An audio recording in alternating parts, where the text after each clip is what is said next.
ಜಾತಿ ಗಣತಿಯ ವಿಚಾರದಲ್ಲಿ ಸುಧಾಮೂರ್ತಿ ದಂಪತಿ ಹಿಂದೇಟು ಹಾಕಿರುವಂತಹ ವಿಚಾರಕ್ಕೆ ಸಂಬಂಧಪಟ್ಟಂತೆ ಡಿಸಿಎಂ ಡಿಕೆ ಶಿವಕುಮಾರ್ ಅವರು ಮಾತನಾಡಿದ್ದಾರೆ. ಬೆಂಗಳೂರಿನಲ್ಲಿ ಡಿಸಿಎಂ ಡಿಕೆ ಶಿವಕುಮಾರ್ ಅವರು ಇದೇ ವಿಚಾರಕ್ಕೆ ಸಂಬಂಧಪಟ್ಟಂತೆ ಪ್ರತಿಕ್ರಿಯೆ ಕೊಟ್ಟಿದ್ದಾರೆ. ನಾವು ಯಾರಿಗೂ ಕೂಡ ಬಲವಂತ ಮಾಡೋದಿಲ್ಲ. ಡಿಸಿಎಂ ಡಿಕೆ ಶಿವಕುಮಾರ್ ಅವರ ಮಾತಿದೆ.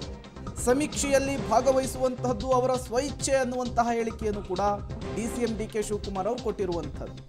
ಈ ಹಿಂದೆ ಕೂಡ ಯಾವ ಮಾಹಿತಿಯನ್ನು ಕೊಡಬೇಕು ಆ ಮಾಹಿತಿಯನ್ನಷ್ಟೇ ಕೊಡಿ ಅಂತ ಹೇಳಿ ಡಿಸಿಎಂ ಡಿಕೆ ಶಿವಕುಮಾರ್ ಅವರು ಮಾತನಾಡಿದ್ರು. ಈಗ ಸುಧಾಮೂರ್ತಿ ದಂಪತಿಯವರು ಜಾತಿ ಗಣತಿಯಲ್ಲಿ ಭಾಗಿಯಾಗೋದಕ್ಕೆ ಹಿಂದೇಟು ಹಾಕಿರುವಂತಹ ವಿಚಾರಕ್ಕೆ ತಮ್ಮ ಪ್ರತಿಕ್ರಿಯೆಯನ್ನು ಕೊಟ್ಟಿದ್ದಾರೆ. ಬೆಂಗಳೂರಿನಲ್ಲಿ ನಾವು ಯಾರಿಗೂ ಕೂಡ ಬಲವಂತ ಮಾಡೋದಿಲ್ಲ, ಸಮೀಕ್ಷೆಯಲ್ಲಿ ಭಾಗವಹಿಸುವಂತಹದ್ದು ಅವ್ರ ಇಚ್ಛೆಗೆ ಬಿಟ್ಟಂತಹ ವಿಚಾರ ಅಂತ ಹೇಳಿದ್ದಾರೆ. ನಾವು ಯಾರಿಗೂ ಬಲವಂತ ಮಾಡೋಕ್ಕಾಗಲ್ಲ. ಅವರ ಸ್ವಇಚ್ಛೆ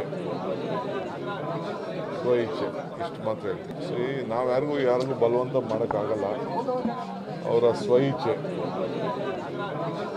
ಇಷ್ಟು ಮಾತ್ರ ಹೇಳ್ತೀವಿ. ಇದು ಡಿಸಿಎಂ ಡಿಕೆ ಶಿವಕುಮಾರ್ ಅವರ ಮಾತು.